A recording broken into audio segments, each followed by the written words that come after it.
Hey YouTube, welcome to my channel, Art by Raquel P. Today we're going to talk a little bit more about Procreate. Now I know my last tutorial involved Procreate and how to do a digital portrait. Today we're going to kind of take it a step back and go through some tips, tricks, and hacks on Procreate. Things if you're a new Procreator, you haven't really been using the app for that long, they may help you in your digital art creativity process and things you may not have known. So without further ado, let's get started. So to zoom in and zoom out on Procreate, it's the same exact way you would do it on a smartphone, any tablet. You're just going to pinch your fingers, 2 fingers, out and in to zoom out and zoom in. So that's all you have to do to use the zoom function on Procreate.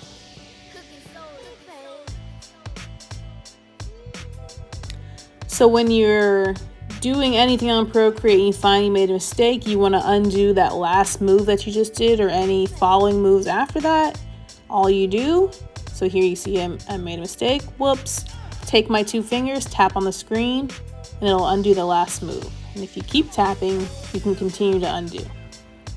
Now if you want to redo, you just use your 3 fingers, tap on the screen, and it will redo whatever you just undid. So 2 fingers to undo, 3 fingers to redo, and just tap on the screen. Also, if you just like to completely clear layer, just swipe to the left on that layer and click clear, the red button, and you have cleared that entire layer. So on the left side, you have your size and your opacity. So you can toggle either one of them, move them up and down, however you want to do it. Whatever size you need, you can make it bigger and smaller. Whatever opacity you need, you can make it more opaque or less opaque. So you can kind of see me just messing around with sizes. And then with the opacity, obviously the further down it is, the harder it is to see.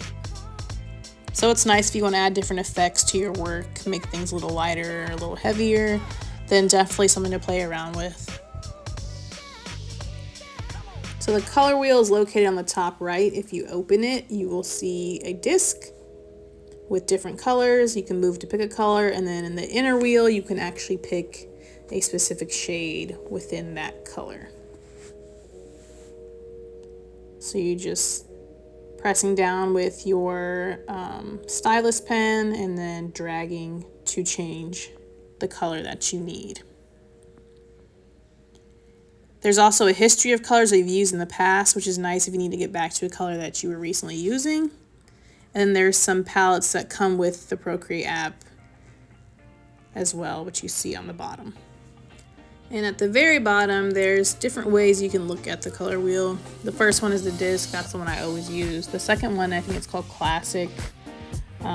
And this one right here is Harmony. So if you have the color you're using, you want to find a complementary color that goes with it, you can use Harmony. It's kind of a nice feature. So Procreate also has palettes that they've already put in there. They're default ones, but you can also create your own palettes if you want colors that you always use. You can add them in there too. So that is the color wheel. Lots of different features you can go in there. But if you just want the basics, just go to disc, pick your color, and start coloring. So here I'm going to fast forward a little bit, just watch me do some abstract art real quick, just so I can show you how to use the eyedropper tool. It's one of my favorite tools. I think it saves so much time. And it helps you find colors or go back to a color a lot faster. So you're just going to hold your finger down and you can see the colors change depending on what color you're on. Once you get to the color that you want, so I'm going to try and get that purple color right there. Then you can see the top right, the color has changed, and now that is the color I can use on my brush. So it's really helpful when you have a reference photo and you're trying to pick a specific color. You can use this eyedropper tool on that photo and get the exact color that you need. So it takes the guessing work out. It is one of my favorite tools with Procreate.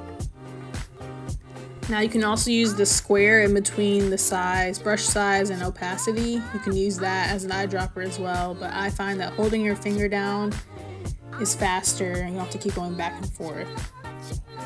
So Procreate has a nice little function here for making shapes. So obviously if you try and draw a circle on your own, it's not going to come out perfect, but if you draw a circle and hold it, and then take your other finger and hold down, it'll create a nice perfect circle for you. And then once you decide how big you want it, if you go to the top and click Edit Shape, you can continue to edit the shape even further from there.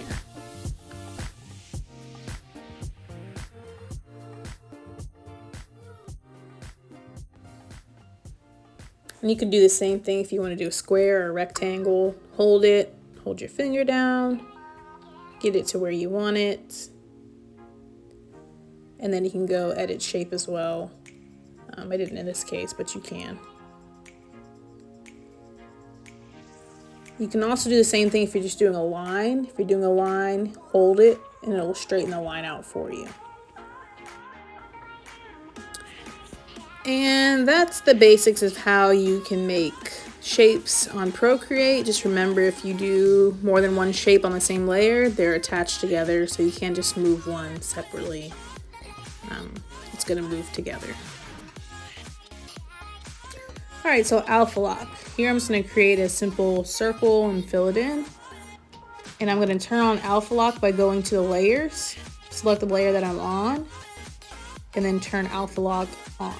So with alpha lock, it allows you to manipulate anything within that layer without affecting any other layers.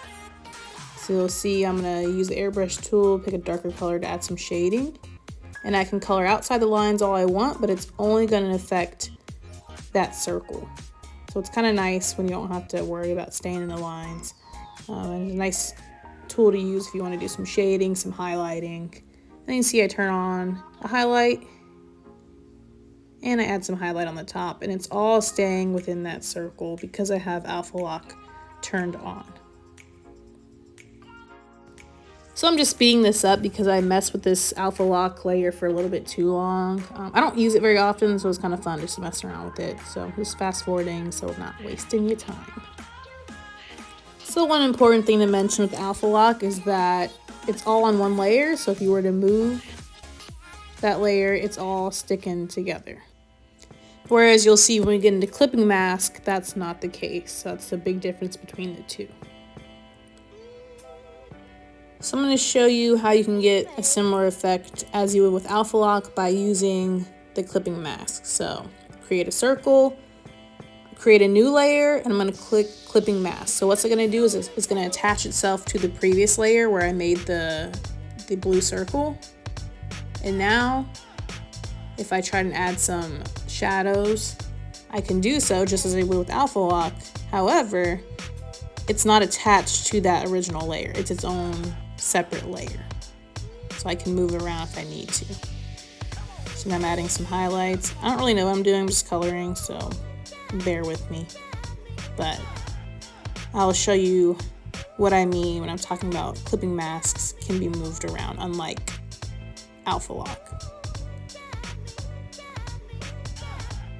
So here, once again, I'm kind of just messing around with the clipping mask. So I'm going to fast forward because there's really no point in watching this in real time. Okay, so as you can see, I finished my clipping mask, and when I try to move the clipping mask layer, just the clipping mask layer moves, not the whole shape, because it is a separate layer. So hopefully that makes sense. So that's the difference between using alpha lock and using clipping mask.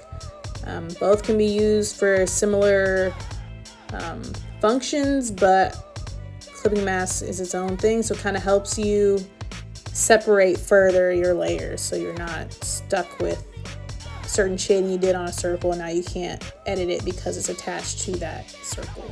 So if you use clipping mask, I think it gives you more freedom to change and edit things as needed, which is nice if you're doing, you know, freelance work, any type of work for somebody and they want changes made. It's a lot easier to make those changes through clipping mask versus alpha lock. So I did one clipping mask layer for the highlights, another one for the shadows, just to kind of show you how you can separate them and how they move separately. So now I'm moving the shadow layer. A poor attempt of a shadow, but you can see it is still moving. The layer is separate from the highlight layer. You get what I mean, hopefully. Alright, so to insert a photo, super simple. Just go up to the little wrench symbol on the top left, click insert photo, and then you can insert your photo. Here's a picture of my dog. He's so cute. Anyways, you can manipulate the photo to whatever size you want, and you can insert it right in there. Super simple, but it is a function that Procreate has. You can bring photos in from your camera roll, saved photos, you can even insert files, so it is a nice little function to have. You can also use the same steps, except for you can insert a text instead of a picture. So here I am inserting a text. You can edit the text, the size, the color, the font. You can bring in fonts from different websites. You can download them and upload them onto Procreate. So here I'm just messing around with the sizes. I don't really use text too often, but it is kind of cool if you're into doing logos, different type of graphics. It's nice to have, especially when you can upload other fonts from other websites. Kind of possibilities are endless here with the fonts.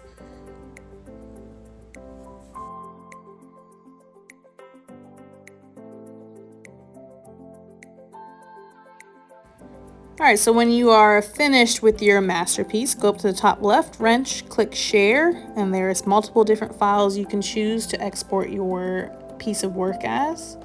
And it's that simple. You can send it, you can airdrop it to a phone, to another computer, save it as a file, you can email it, all that good stuff.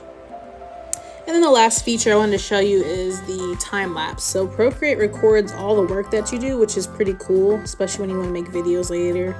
So you can create a time lapse to watch your work start from the very beginning until you've completed it. So here I'm just scrubbing my finger across to make it go faster, but you can do it in a quick 30-second time lapse if you want to post it on social media, or you can do the full time lapse. So it's pretty cool. So you just go to settings, click time lapse, and then you can do the full length or a 30-second clip. Alright, well that pretty much sums up the tutorial. Thank you for watching. Like, comment, subscribe. Please support. I definitely will be trying to post a video at least once a week. And not just Procreate. I'm going to move into, other things. I do oil painting, acrylic painting, resin work, all sorts of different things I like to get into. But Procreate kind of has been something a lot of people had questions about, so I decided I would just make a little series of videos to help you all out. The possibilities are endless in Procreate. This shirt that I'm wearing, shameless plug, but I did design it myself through Procreate. If you want one, you can go on my website. I'll put it in the little comments section thingy below, so you can order if you'd like. Support a starving artist. But anyways, hopefully you found that helpful. Thank you for watching, and until next time, bye.